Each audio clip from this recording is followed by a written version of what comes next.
Oh no. In fact, that's one of the great difficulties when a senior official like a king dies and he has concubines.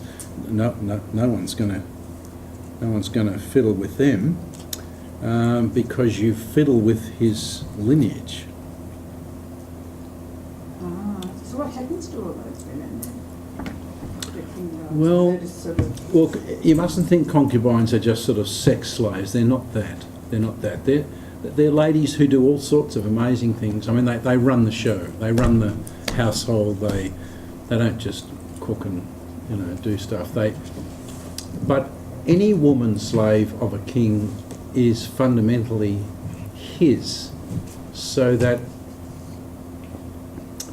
the sexual act is simply a sort of what would you say, a consummation of everything else that this woman means to him. So, this is how very often many of these girls, because often they're quite young, well, they start young anyway.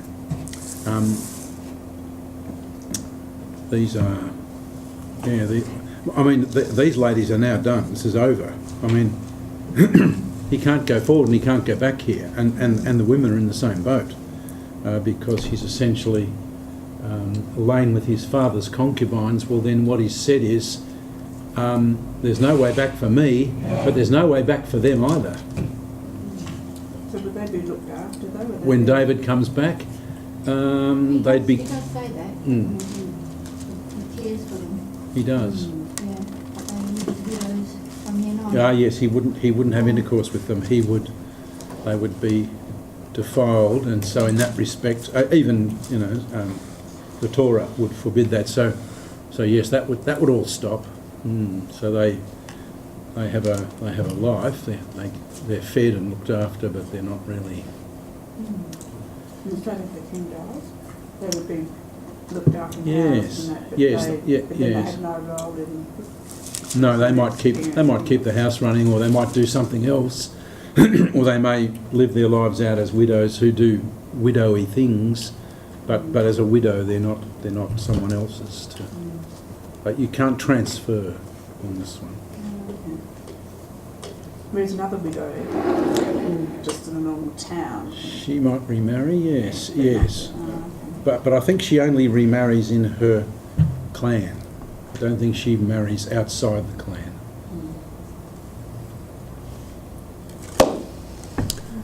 Well, let's begin. Our dear Father, we thank you this day that we could even read the Bible. We thank you for the privilege of being able to gather. We thank you for a birthday today. And we ask your blessing on Jackie today and her family. And we bless your name, that you have made us and brought us into the world, and you have given us those things which are ours to know. And the most precious thing is that we might know you and the one whom you have sent. Bless us today as we just read the scriptures together, and help us to see things and to talk of things that would bring you pleasure. We ask this in Jesus' name. Amen.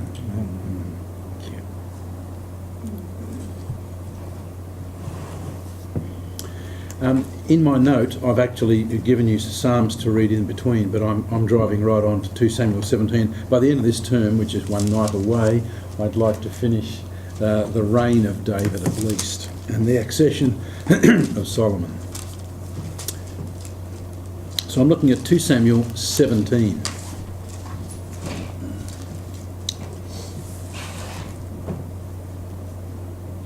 We're still in the middle of Ahithophel's advice to pursue David is overthrown by Hushai. In other words, Ahithophel is actually saying, I think you should take the initiative now and pursue your father into the desert, or into the Jordan Valley, into the lush Jordan Valley, but up the other side in the Transjordan. Furthermore, Ahithophel said to Absalom, please let me choose 12,000 men that I may arise and pursue David tonight. I will come upon him while he's weary and exhausted, and will terrify him so that all the people who are with him will flee. Then I'll strike down the king alone. So no way back for Ahithophel either. And I will bring back all the people to you. The return of everyone depends on the man you seek. Then all the people shall be at peace. Now, there's a certain wisdom in what this man is saying. What he's saying is when you have a rebellion, you should sort it. And the best way to sort it is, in my view, he says, is that you should win Absalom, and so we need to take David out. If we take out the alternative, and rightful in this case, king, well then we've got the people on our side. There's no one else to choose. You fill the political vacuum. This is sensible. So the plan pleased Absalom and all the elders of Israel. Absalom said, "Now call Hushai the Archite also." Let's hear what he has to say. When Hushai had come to Absalom, Absalom said to him, "Ahithophel has spoken thus. Shall we carry out his plan? If not, you speak."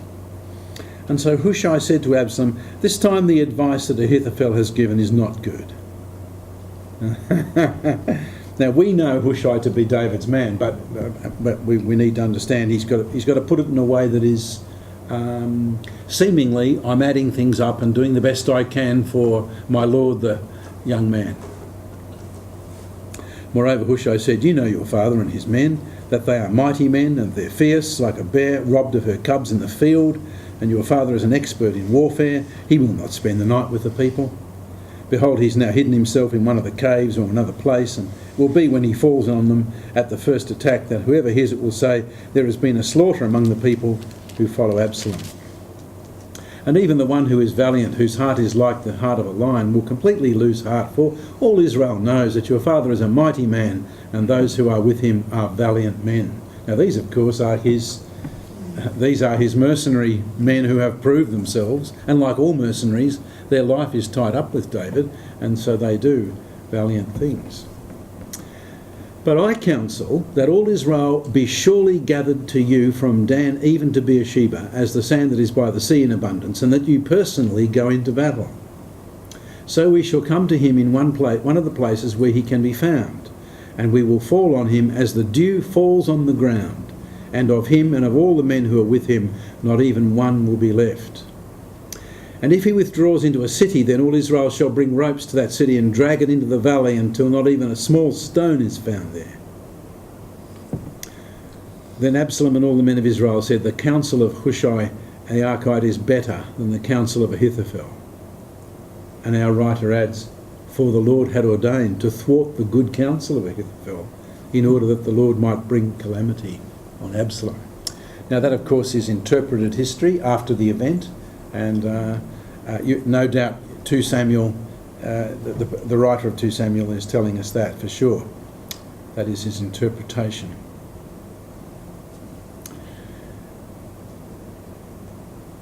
Hushai's counsel is actually very clever. What he's saying is 12,000 men against David's boys, not necessarily a good match. They're pretty together. Anyway, David won't be there. He'll be somewhere else. You won't find him. So you won't get your man, and you will have a game on. So you need to understand that this is a serious enterprise. If you try and take David's men by night or pursue them till the morning, these are men of war. They will have scouts well out ahead of the game, and they'll have every base covered, and besides, you won't find David. But his alternative is, why don't you gather everybody? That is where the whole of Israel goes, and this is a matter now of sheer numbers. But not only that, it says that the whole of Israel has come to Absalom, and that would make a statement to David and his men, whoa, we are really sharply on the outer. The whole of the country's got behind my son, and this looks like it's over for me. So it's actually clever advice at one level, as Ahithophel's is to go now and take him when he's weary. And as we know, because we've been reading, David's wondering, is this my time? Will God reinstate me? I don't know. David's in a place where he's actually saying, I'm not sure. Is this the end of my spot? Perhaps I've done my bit.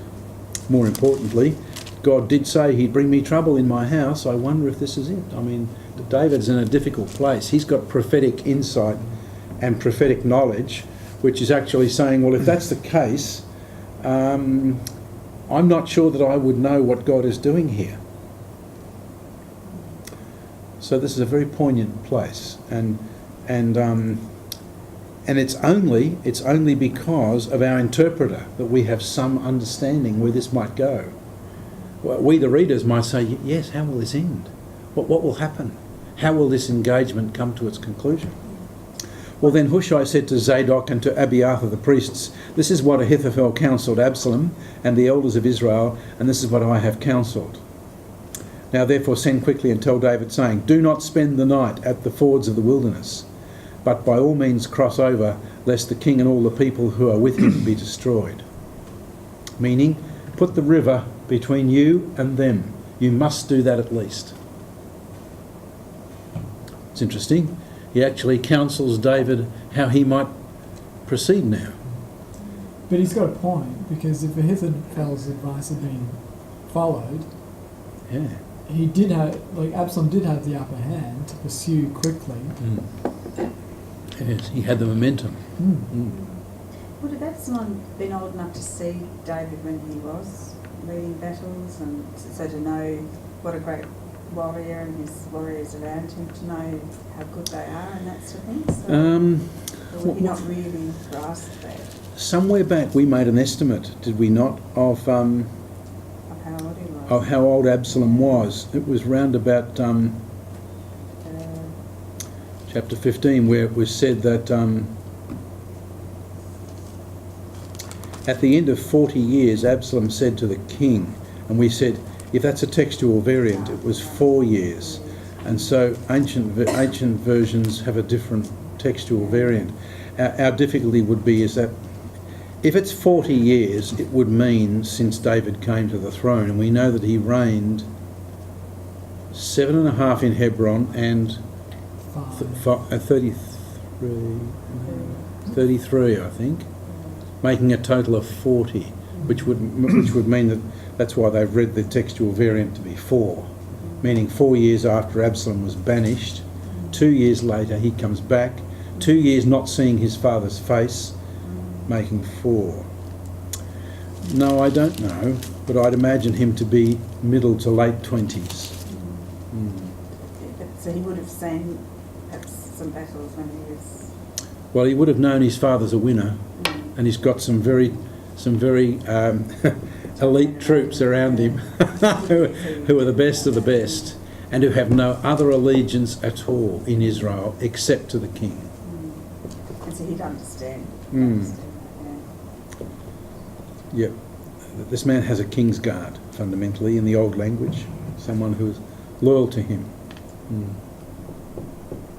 Which, of course, as we've already seen, becomes a power within a power base. So we've already seen the trouble that Joab and others are to David, that they're politically savvy, but they keep upstaging him, and he has to pull back and dislocate himself. That's what's the word, to disassociate himself from what they've been doing. So that's an important problem. But here we go. Jonathan and Ahimaaz were staying at En-Rogel, and a maidservant would go and tell them, and they would go and tell King David, for they could not be seen entering the city. But a lad did see them, and told Absalom. So the two of them departed quickly and came to the house of a man in Bahurim, who had a well in his courtyard, and they went down into it. Now you appreciate you can in fact climb down into a well. Wells often have steps cut in them, because when the well dries up, you descend the well by the steps in the side of it with little rings you can hang on to, and you dig it out again till the water table's rising, and then when the water comes up you have a way of escape. Because you appreciate ladders are a bit of a tricky problem. You need to be able to get up yourself. It's the problem of the lone... Well, all lone farmers understand these things. There are some things you cannot do without helpers, but these people are able to do this. So you can, and you appreciate people are they often put people down wells, particularly when they're gone muddy at the bottom, like Jeremiah.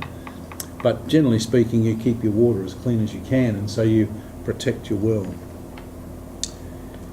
Well, just no pun intended, the woman took a covering and spread it over the well's mouth and scattered grain on it so that nothing was known. When Absalom's servants came to the woman at the house, they said, "Where is Ahimaaz and Jonathan?" And the woman said, "They've crossed the brook of water." And when they searched, they couldn't find them, and they returned. It came about after they departed that they came up out of the well and went and told King David. They said to David, "Arise and cross over the water quickly, for thus Ahithophel has counselled against you." Then David and all the people who were with him arose, crossed the Jordan, and by dawn not even one remained who had not crossed the Jordan. Now when Ahithophel saw that his counsel was not followed, he saddled his donkey and arose and went to his home, his city, set his house in order and strangled himself. I take it that means he hanged himself. And thus he died and was buried in the grave of his father. Why did he do that? Indeed, why would he do that? Can we suggest why he might?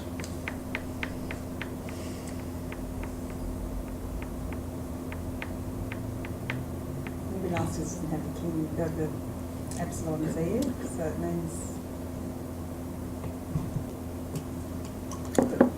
If you're a senior advisor, It's not Yeah. really- Well, Danny, I think obviously he knew that David somehow, he had some pride, he knew David was going to win and he would have been hanged anyway. he would have gone anyway. I don't know, would that be it? Well, it says Could be. said he was convinced the rebellion would fail and be found guilty of treason as a co-conspirator.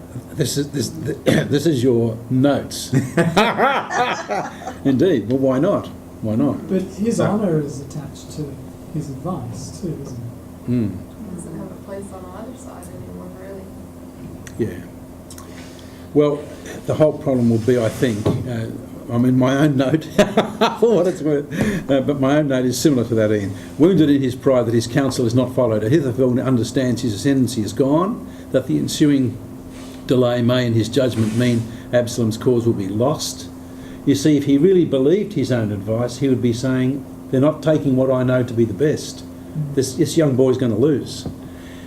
And if he loses, then he understands that as a significant player in David's reign, he'll be seen as the prop to the rebellion, and that the retributive vengeance of the king will fall on him, really.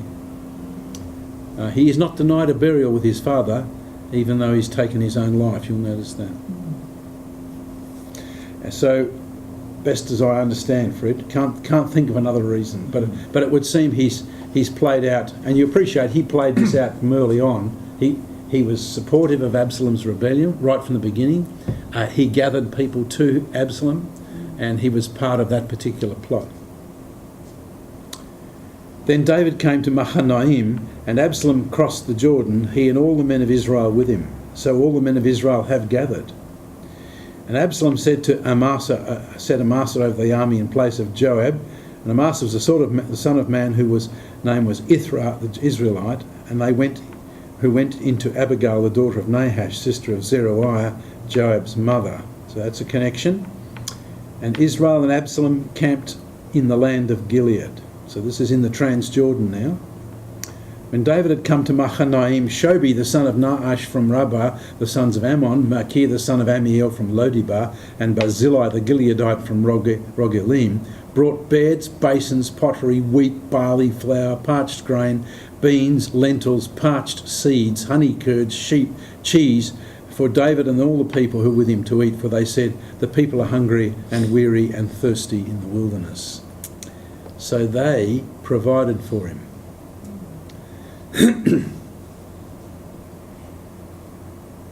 David doesn't forget that. I guess in these days you don't forget anybody who helps you in times when you're down. So they'd be Ammonites.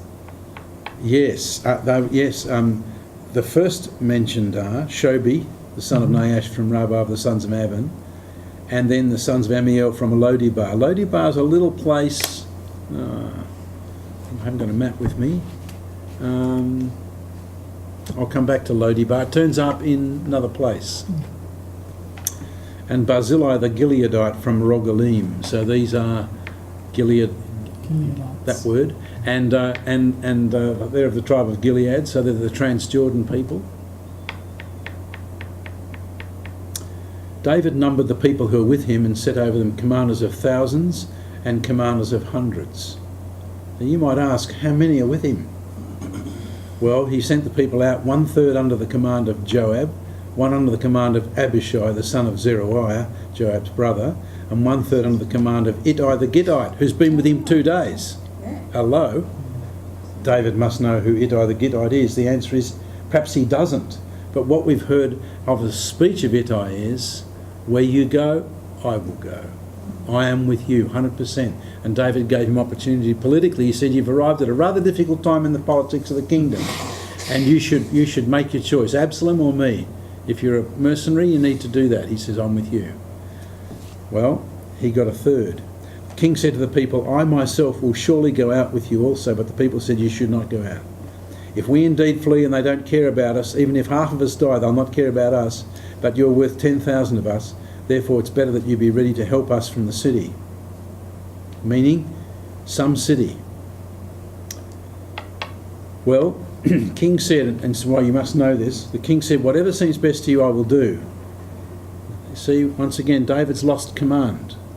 And he's wondering what God is God going to give him opportunity or not? And if he is, it'll be those who fight for him, not himself, who'll swing this one. What else has he been doing all his life anyway? It's one thing for a man to be a leader. It's another thing to understand that if the people aren't with him, he isn't one. And it's an important idea. So you're saying actually David is not hearing from God at all now? Well, he's unsure, I think, Ian. He understands that God has said, I'm going to cause you trouble from within your household. He knows that much. Absalom's within his household. He's certainly trouble.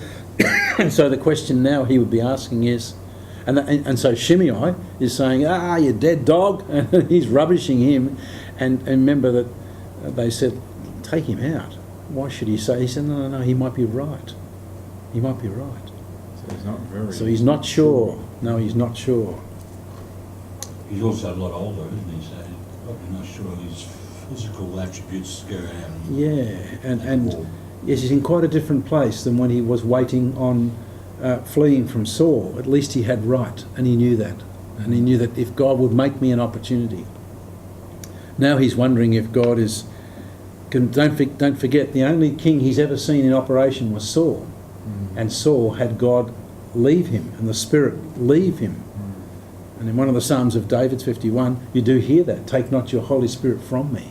So he's concerned that the Spirit of God might have left him. Indeed. His question, and so he is saying to the people, I'll do whatever seems best to you, I will do. David's never said that ever in his life. He's had a clarity, a leadership, knowing where to go. Not so now. So the king stood beside the gate, and all the people went out by hundreds and thousands. The king charged Joab and Abishai and Ittai, saying, deal gently for my sake with the young man Absalom. And all the people heard when the king charged all the commanders concerning Absalom. So David doesn't want him to die. But once again, the politically clever boys say, not on. Then the people went out into a field against Israel, and the battle took place in the forest of Ephraim. And the people of Israel were defeated there before the servants of David, and the slaughter there that day was great, 20,000 men. For the battle there was spread over the whole countryside, and the forest devoured more people that day than the sword devoured. What's that mean? Absalom... The forest. The forest did. Yes. Not they perished because of lack of food or something? No, we're about to see an example. Absalom happened to meet the servants of David, for Absalom was riding on his mule, and the mule went under a thick branch of a great oak, and his head caught fast in the oak, and he was left hanging between heaven and earth, while the mule that was under him kept going.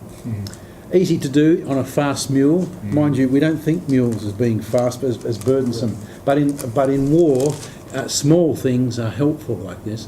But not only that, you can imagine a man just turning around. He misses the branch, and suddenly he's caught in his neck, and the mule's gone on. When a certain man saw it, he told Joab, wrong man to tell. Behold, I saw Absalom hanging in an oak. Joab said to the man, now therefore you saw him, why didn't you strike him there to the ground? I would have given you 10 pieces of silver and a belt. The man said to Joab, even if I should receive 1,000 pieces of silver in my hand, I would not put out my hand against the king's son. For in our hearing the king charged you and Abishai and Ittai, saying, protect for me the young man Absalom. Otherwise, and notice how he knows Joab, otherwise if I had dealt treacherously against his life and there's nothing hidden from the king, you yourself would have stood aloof. You wouldn't have backed me anyway. Lose-lose for me. So here's a man who rides under a commander. He understands is a nasty piece of work. Joab said, I'll not waste my time here with you. So he took 3 spears in his hand and thrust them through the heart of Absalom while he was yet alive in the midst of the oak. 10 young men who carried Joab's armour, 10 young men carry his armour, gathered around and struck Absalom and killed him. So in other words, the rank and file are not with Joab in this matter, but Joab's personal guard. Well, what can you do? Then Joab blew the trumpet, and the people returned from pursuing Israel, for Joab restrained the people. Meaning, we don't need to lose any more lives here. It's over. We've knocked out a rebellion here. They took Absalom and cast him into a deep pit in the forest, and erected over him a very great heap of stones, and all Israel fled, each to his tent. Now when Israel flees to their tent, what that means is everybody goes home and says, what now? Now Absalom in his lifetime had taken and set up for himself a pillar, which is in the king's valley, for he said, I have no son to preserve my name. So he named the pillar after his own name, and it's called Absalom's monument to this day. Then Ahimaaz the son of Zadok said, please let me run and bring the king news that the Lord has freed him from the hand of his enemies. Now this opens an important door. A bringer of good news is, this is of course what the gospel is. Whenever you come and bring good news, how beautiful are the feet of him who brings good news, says Isaiah. And so to bring good news to a king from a battle is a great privilege, and is a privilege offered by the commander. The commander doesn't run. These men have runners. These men can run all day. And so he does that. But Joab said to him, you're not the man to carry news this day, but you shall carry news another day. Meaning, no, it's not for you today. However, you shall carry no news today because the king's son is dead. Meaning, you don't have good things to bring, mate. So this tells us as readers, Joab understands full well what David's mentality will be about this. Joab comprehends the whole bit. He knows his king very well indeed. He's just more politically savvy, I suspect. Or he's unencumbered by faith in God. Unencumbered by faith in God. When you are a person of faith, you need to trust and wait on God to move when you're not sure. When you're a political operator, you call your shots and do it.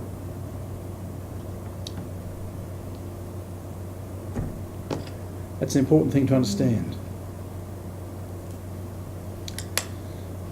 Joab said to the Cushite, go, tell the king what you have seen. So the Cushite bowed to Joab and ran.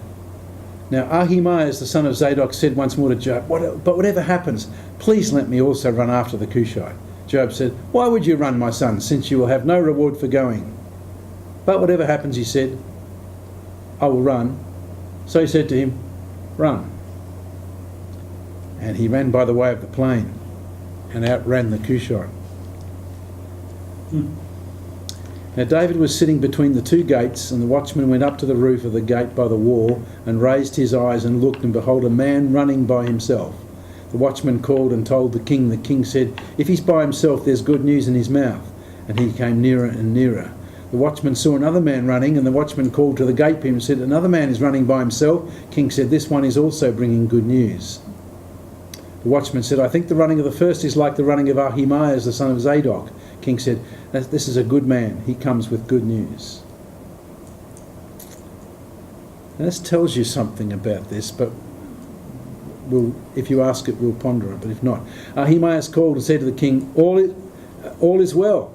He prostrated himself before the king with his face to the ground. He said, blessed is the Lord your God, who has delivered up the men who lifted their hands against my lord the king. And this, of course, is, quote, good news. But it's good news with a bite. And so he tells that the thing is actually God has sorted it.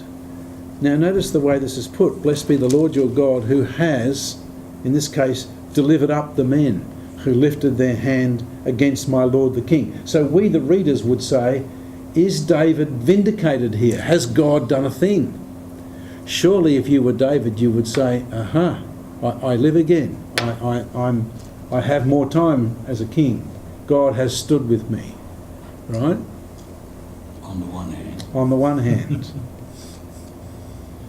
So the question, am I in the central will of God about this matter, and has God defended me against this rebellion? His answer is, yes, he has. But David is now in a terrible bind.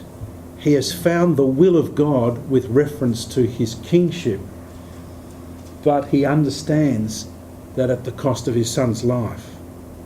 The king said, is it well with the young man Absalom? Ahimaaz said, when Joab sent the king's servant, your servant, I saw a great tumult, but I did not know what it was. The king said, turn aside, stand here, just at ease, wait there. And so he turned aside and stood still. The Cushite arrived and he said, oh, let my lord the king receive good news, for the Lord has freed you this day from the hand of those who rose up against you. A similar message. But the king said to the Cushite, is it well with the young man Absalom? And the Cushite answered, let the enemies of my lord the king and all who rise up against you for evil be as that young man. So he says, you've been delivered, and this is a very circuitous way to put it. He says, well, what about Absalom? He says, well, you've been delivered. And you've been delivered because he's come to an end. The king was deeply moved and went up to the chamber over the gate and wept.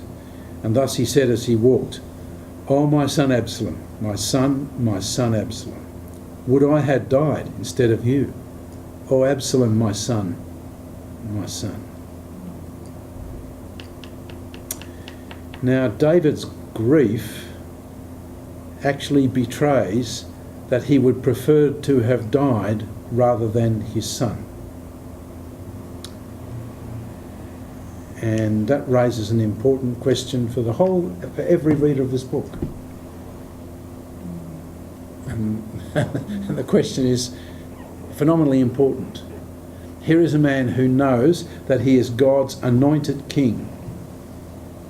He's done some wrong things, and God has basically said, I'm going to stir up some evil in your house about this. So he's got that in his heart. Absalom rebels. David doesn't mount a defence, he leaves. In fact, you'll notice he doesn't attack until attacked. This is David of old with Saul. He comprehends this, although he runs normally from Saul. But who are the people who actually understand? Go back to the advice of Hushai, which is David's got top fellas among him. If you go out against him with great numbers, be that as it may, it'll be a serious engagement. So these blokes won't walk away. So that's important to know. Now David understands that, and he divides the command into three, and doesn't take the field.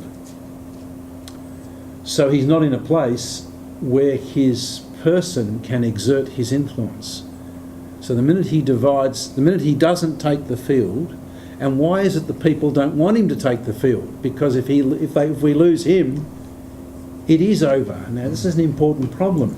When a king rises up against a king, albeit one of them's an upstart, but the other one's doesn't matter.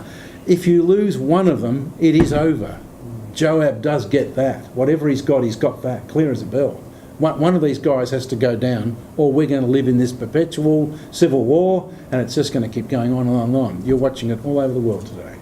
Wherever there are contenders for the throne, whatever.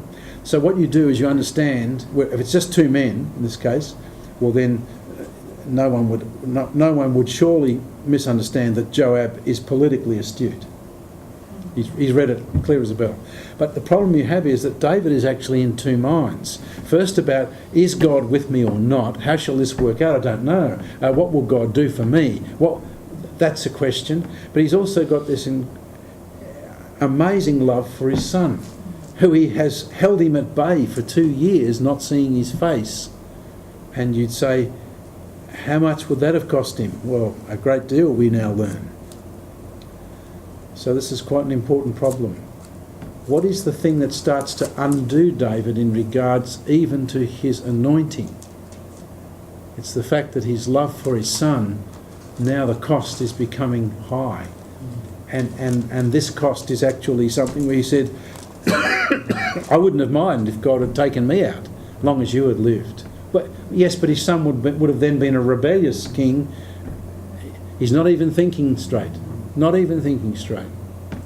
He's for his boy, 100%. And Joab realises that, and this is one of the few places where Joab just unloads on him. Joab says, "Behold, the king is weeping and mourns for Absalom, and the victory that day was turned to mourning for all the people. For the people heard it said that day, the king is grieved for his son." So the people went by stealth into the city that day, as people who are humiliated steal away when they flee in battle. So all the returning troops are just quiet, walk quietly into the city. And the king covered his face and cried out with a loud voice, "Oh, my son Absalom, Absalom, my son, my son." Then Joab came into the house to the king and said, "Today you have covered with shame the faces of all your servants, who today have saved your life and the lives of your sons, your daughters, the lives of your wives and the lives of your concubines, by loving those who hate you and by hating those who love you. For you have shown today that princes and servants are nothing to you. For I know this day that if Absalom were alive and all of us were dead today, you would be pleased. Now, therefore arise, go out and speak kindly to your servants, for I swear by the Lord, if you do not go out, surely not a man will pass the night with you. And this will be worse for you than all the evil that's come upon you from your youth until now." Now that's an amazing public relations statement. Yeah, words, eh? Brave thing to do. A very brave thing to do. So the king arose and sat in the gate. And when they told all the people, saying, "Behold, the king is sitting in the gate," then all the people came before the king.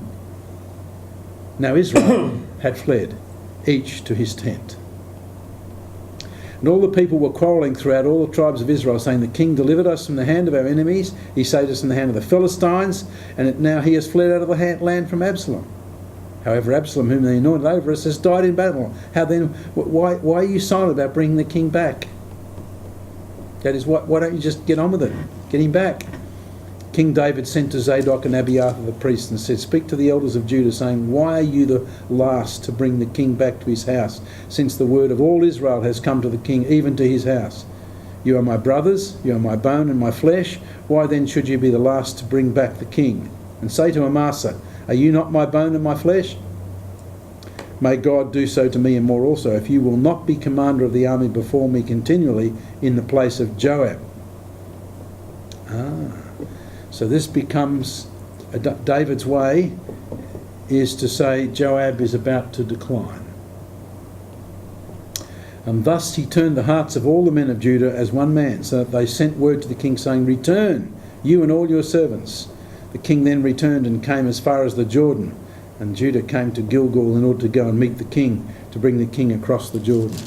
Now I just want to hold there for a minute. What is the issue for Israel? David has done the most un-David characteristic thing you could imagine. There's been a rebellion, and he has delivered them from Philistines. They understand David is a top-flight general. He's an extraordinarily skilled man of war. It is so unlike him to run from Saul. They understood that. That was all about God. But what about this? Why would you run from your son? Well, this is what's so important for us. We, the readers, know how David's been undermined within his household, because he's starting to understand God's not pleased with it. So David is now battling an issue of his own sin, and more importantly, the results of his own sin. And that's the trouble with your own sin. It starts to undo your view of whether God is with you, even if he has forgiven you. So forgiveness for David is a matter of God not holding his sin against him. But results of sins is another affair. You see, this narrative is raising for us very profound questions, and difficult questions to solve. You're talking about the consequences of sin. Yes, I am. That to live with the consequences of sin means that now he's in a place where David's spin, surely, on Absalom's rebellion is, God has raised this up. This is God's work. It's what the prophet told me. So this is any great problems with prophecy that runs ahead. It's not a problem, it's just true. So that the prophet has actually said, this is what's now happened, and this is going to happen. Now your question would surely be, how will you interpret which is the prophet's word and which is not? The prophet is saying it's going to happen, and up pops Absalom. And you think, okay, now why did Absalom pop up? Well, because David did nothing about the rape of his sister. And he did anyway, so Absalom's quite prepared to take action. I mean, you can appreciate this. This boy has killed his brother on behalf of his sister. Well, not on her behalf. He's prepared to take action, and then he disappears. So he knows he's... So Absalom has got some push, and he's got some right. And he too... Can you imagine what his mind would be about this? Could you imagine someone, if you were Shakespeare writing these things, you'd be saying, wouldn't you, Absalom sees himself in the right. He needs to stand up for his sister. My father won't do anything. My father is hopeless in the house. This doesn't happen, so I'll do it. But the minute he does that, he's banished. Having been banished, he wants to come back. He engineers that, and guess what? It's Joab again. And so Joab is always the go-to man. He's always the go-to fella for these political... He solves political problems because he has the ear of the king. He's a valued man. Well, now we see an important problem arise. The people are now in a place to say, where is the king? Why would he run from this dude? This is so un-David-like, it's un-David. We can't cope with that. What's happened to our king? And so the people are actually saying, this is the case, but David is saying to Zadok and Abiathar, why aren't you people bringing them back on my side? Well, they enter the city, and now we see something helped, because this is a very important movement. Shimei the son of Gera the Benjaminite, who was from Bahurim, hurried and came down with the men of Judah to meet King David. Now, Shimei's in a difficult spot. He's cursed the king and said, you're hopeless. And David said, we're not going to speak now. Who knows what God will do? Well, now he turns up. There were 1,000 men of Benjamin with him. And Ziba, the servant of the house of Saul, and his 15 sons and 20 servants, and they rushed to the Jordan before the king, and they kept crossing the ford to bring over the king's household and do what was good in his sight. And Shimei, the son of Gera, fell down before the king as he was about to cross the Jordan. He said to the king, let not my lord consider me guilty, nor remember what your servant did wrong on the day when my lord the king came out from Jerusalem, so that the king should take it to heart. Meaning, for your servant knows that I have sinned, and therefore, behold, I have come today, the first of all the house of Joseph, to go down and meet my lord the king. Abishai the son of Zeruiah answered and said, should not Shimei be put to death for this, because he cursed the Lord's anointed? David then said, what have I to do with you, O sons of Zeruiah, that you should this day be an adversary to me? Should any man be put to death in Israel today? For I do not know that I am a king over... For do I not know that I am king over Israel today? Meaning I have returned and I am in charge, and it's a gift of God. And if this dude is saying I was wrong, he was. In fact, the fact that he knows he's wrong tells me I'm in the right. The king said to Shimei, you shall not die. And thus the king swore to him. Now, as you know, he arranged for Solomon to kill him later. Then Mephibosheth, the son of Saul, came down to him to meet the king, and he had neither cared for his feet, nor trimmed his moustache, or washed his clothes for the day the king departed, until he came home in peace. And it was when he had come from Jerusalem to meet the king said, why did you not go with me, Mephibosheth? And he said, oh, my lord, the king, my servant, deceived me. For your servant said, I will saddle a donkey for myself, that I may ride on and go with the king, because your servant is lame. Moreover, he has slandered your servant to my lord the king, for my lord the king is like the angel of God, and therefore do what is good in your sight. For all my father's household was nothing but dead men before my lord the king. Yet you set your servant among those who ate at your own table. What right do I have yet that I should complain any more to the king? The king said, why do you still speak of your affairs?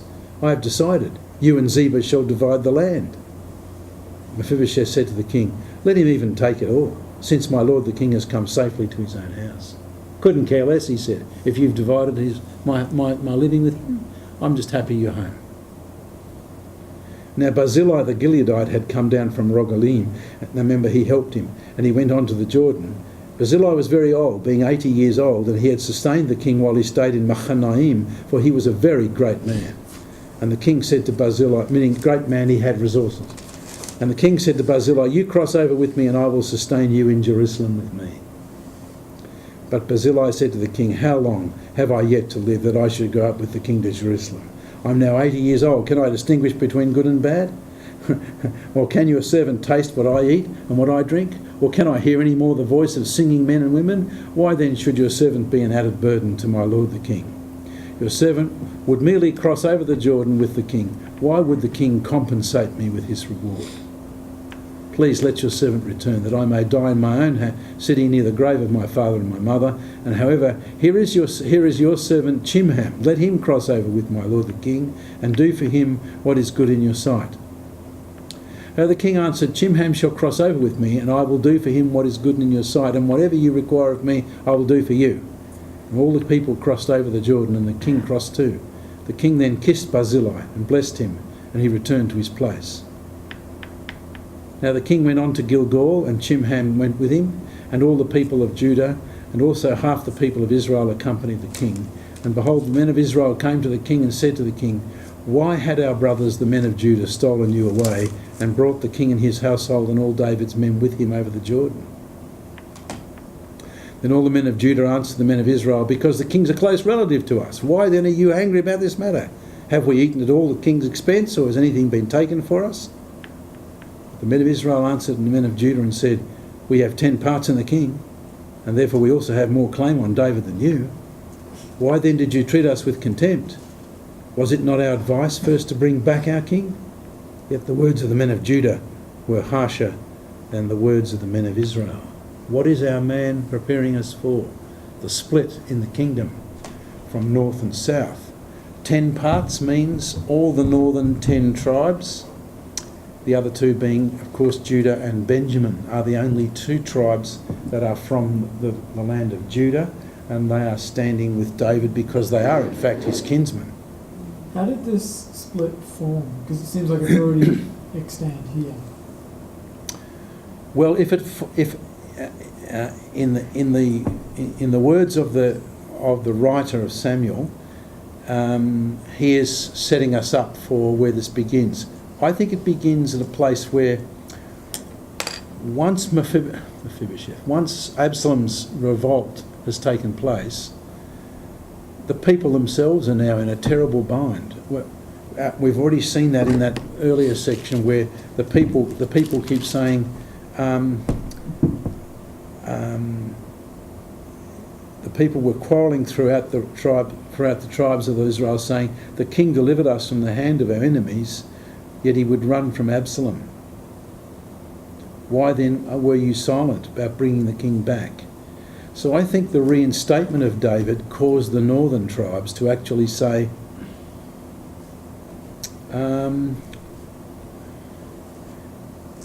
we don't know what's happening here, but we do understand that something's going on in regard to Absalom, but we ourselves don't comprehend why this is the case. We, the readers, know why it is. The people's misunderstanding is actually a shadow of what's the misunderstanding in David's own heart. He's lost track of kingship. Because the writer makes clear that it was the men of Israel fighting with Absalom. Was that because they were the locals? I don't know. Maybe the men of Judah got to him quicker. Well, that was true, they did. They brought him back fast to Jerusalem. You appreciate Jerusalem is in the land of Benjamin and Judah. And so in that respect, they may be saying, "Hey, wait on, he's our king too. In fact, we've got 10 tribes to claim that." So they're obviously counting the Transjordan with them. And you think, "Oh, okay, what's that about?" I can't answer you for that. I don't understand what the issue are as to why it is. I can see it's a place where the rain is unstable and the people are not clear. And our man says the words of the men of Judah were harsher than the words of the men of Israel.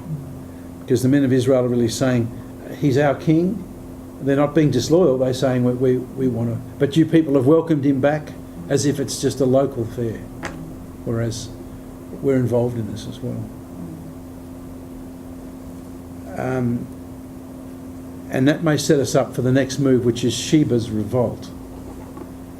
A worthless fellow happened to be there whose name was Sheba, the son of Bichri, a Benjaminite, and he blew the trumpet and said, "We have no portion in David, nor do we have inheritance in the sons of Jesse, every man to his tents, O Israel." Meaning, everybody go home and we need to sort this.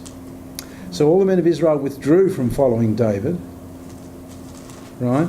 And they followed Sheba, the son of Bichri, but the men of Judah remained steadfast to their king from the Jordan even to Jerusalem. Now, Bichri is a Benjaminite of the tiniest tribe.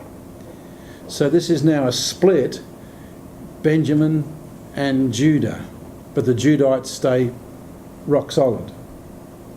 David came to his house at Jerusalem, and the king took the 10 women, the concubines, and he placed them under guard and provided them with sustenance, but didn't go into them. And so they were shut up until the day of their death, living as widows. The king said to Amasa, "Call out the men of Judah for me within 3 days, and be present here yourself." So Amasa went to call out the men of Judah, but he delayed longer than the set time which he'd appointed him. David said to Abishai, "Now Sheba the son of Bichri will do us more harm than Absalom. Take your Lord's servants and pursue him, lest he find for himself fortified cities and escape from our sight." So David's obviously picked up the reins again. The game's on and going. And Joab's men went after him along with the Kerethites and the Pelethites and all the mighty men, and they went out from Jerusalem to pursue Sheba the son of Bichri. Notice the division of the kingdom is now beginning to start to manifest early on. When they were there, when they were at the large stone which is in Gibeon, Amasa came to meet them. Now Joab was dressed in his military attire, and over it was a belt with a sword in its sheath fastened at his waist, and he went forward, it fell out. And Joab said to Amasa, "Is it well with you, my brother?" And Joab took Amasa by the beard with his right hand to kiss him. But Amasa was not on guard against the sword which was in Joab's hand, so he struck him in the belly with it, and poured out his inward parts on the ground. He did not strike him again, and he died. Then Joab and Abishai his brother pursued Sheba, the son of Bichri. Once again, Joab knows how to keep his place. There stood by him one of Joab's young men, and he said, "Whoever favours Joab and whoever is for David, let him follow Joab." But Amasa lay wallowing in his blood in the middle of the highway, and when the man saw that all the people stood still, he removed Amasa from the highway into the field and threw a garment over him, and when he saw that everybody who came by him stood still, as soon as he was removed from the highway, all the men passed on after Joab to pursue Sheba the son of Bichri. In other words, this is publicly known. He went through all the tribes of Israel to Abel, even to Beth Maachah, and all the Beerites, and they were gathered together. And they came and besieged him in Abel Beth Maachah, and they cast up a mound against the city. That's the way and it stood by the rampart, and all the people who were with Joab were wreaking destruction in order to topple the wall. And a wise woman called from the city, "Here, here, please tell Joab, come here and I'll speak with you." So he approached the woman and said, "Are you Joab?" He said, "I am." She said, "Listen to the words of your maidservant." He said, "I am."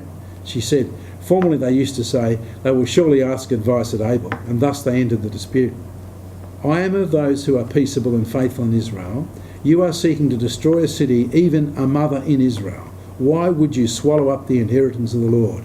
Joab said, far be it from me that I should swallow up or destroy." You think, get away, right?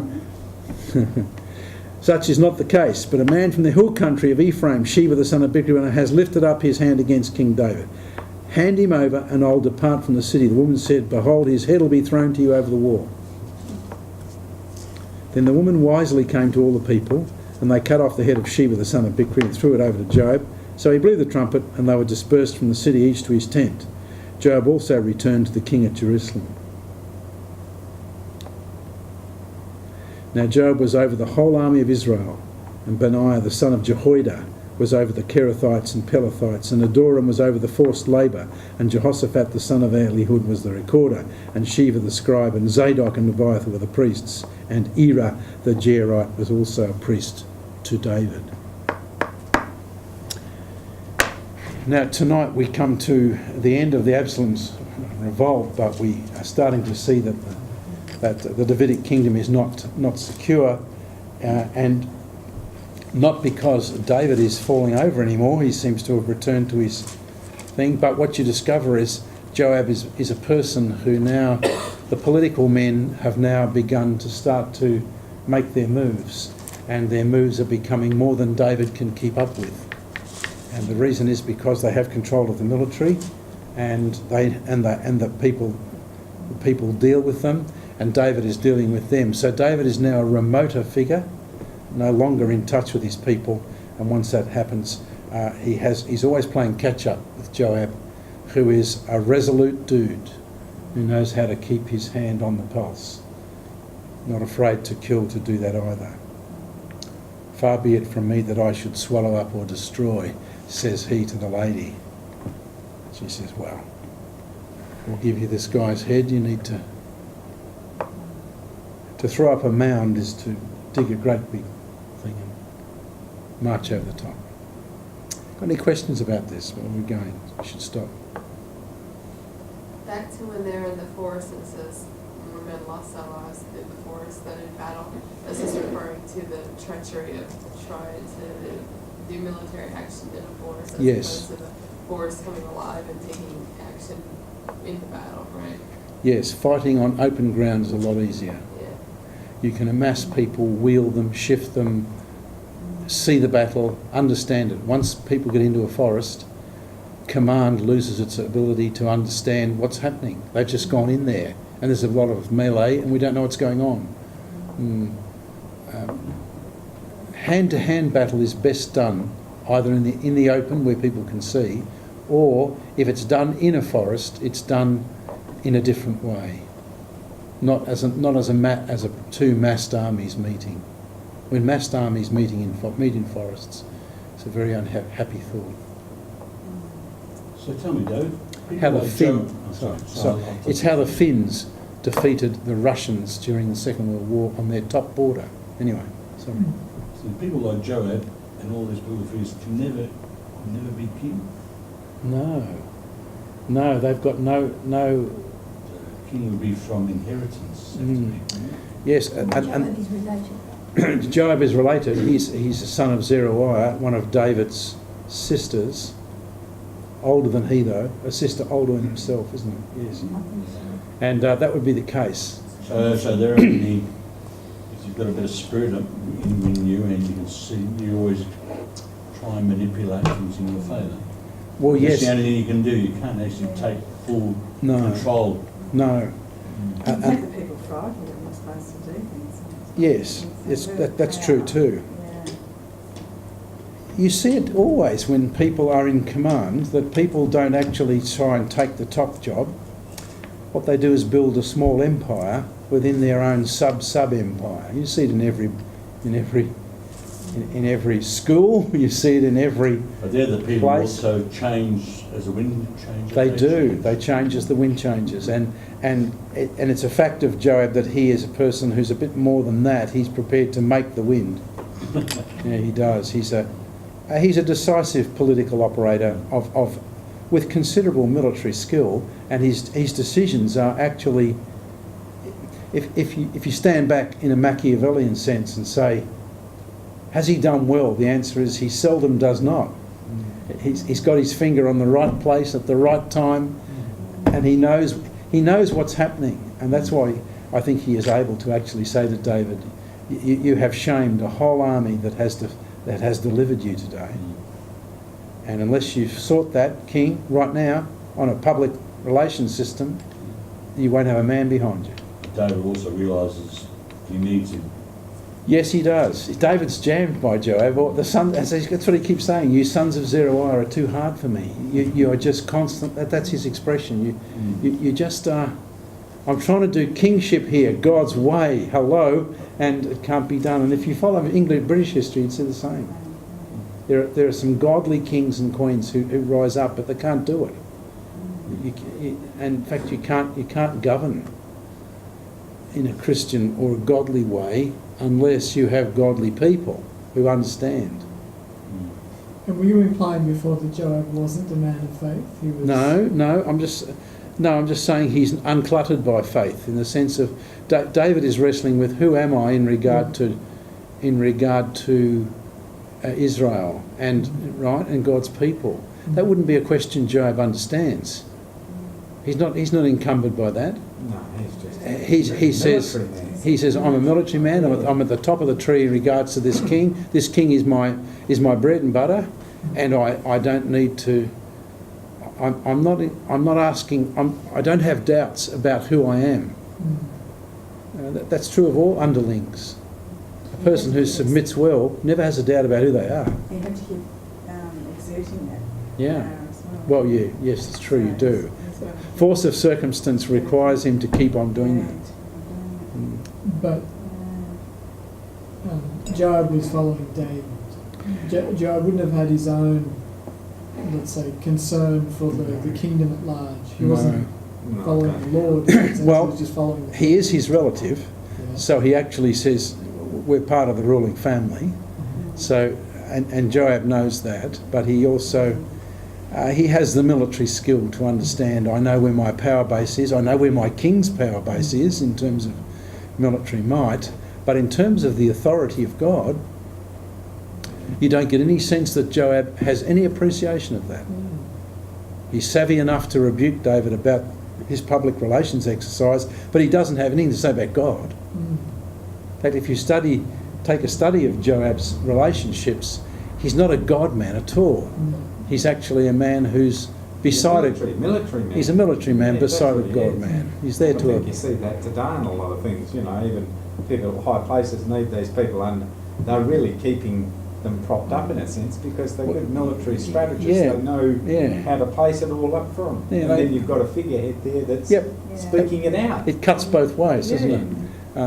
Whereas David's, this is fantastic scripture. This is one of the most wonderful places of scripture. I don't know any place that I'd rather spend my life in than 1 and 2 Samuel, because this is if you think Shakespeare is fantastic, this is brilliant. This is actually teaching us how does a godly man with God's order behind him and knows it and is a man after God's own heart in so many ways, and yet he sins, and he's meek about that, and later on he'll be even meeker because God puts before him 3 things. David knows how to choose. So, this is a study really in politically astute underlings who can't rise any further. So this is now their empire, and they therefore defend their empire. And they're also relis. So they're connected in ways. But our writer is without doubt setting us up to understand at the accession of Solomon there'll be some wonderful things Solomon does and some really disastrous things he does, and which is really essentially his diplomatic technique is marriage, which brings a whole lot of spiritual issues to bear, and he is a taxation man. He invents a system of taxation called the corvée system, where a man works for the king 1 month in 3. And so the people in the end revolt against Solomon, or more importantly, Rehoboam and Jeroboam. The kingdom splits, but Solomon sows the difficulty there, because the taxation is exactly what God told them. Way back under Samuel, your king will take your daughters to be his bakers and perfumers, and he'll take your men to run before his chariots, and he will ask for your crops. Let's take a break. Our Heavenly Father, we do thank you this day that we live in situations where we too, as Christian men and women, would want to know what is it that God is doing with us. And we suffer from a terrible difficulty that we think that we are individuals before God and have forgotten that we are the bride and the body of God's Son, and that we are a collective where there's no place for us to have a particular kingdom or a particular matter. I want to ask that you would keep us wise in this, help us to understand our own place in these matters. And our heart almost goes out to David as we watch the way he is jammed on the left and on the right. And yet we praise you that you are a God who sustains your own people through amazing messes, that you keep on moving forward, and that you have ways to carry this whole thing forward to an astonishing conclusion. And we understand that by the time the exile is finished, there are no kings anymore, and the Davidic kingship has seemingly died, but returns under another greater son. Help us to understand these great movements and to read our Bibles with a great degree of care about these things. Assist us, we pray, by your Holy Spirit.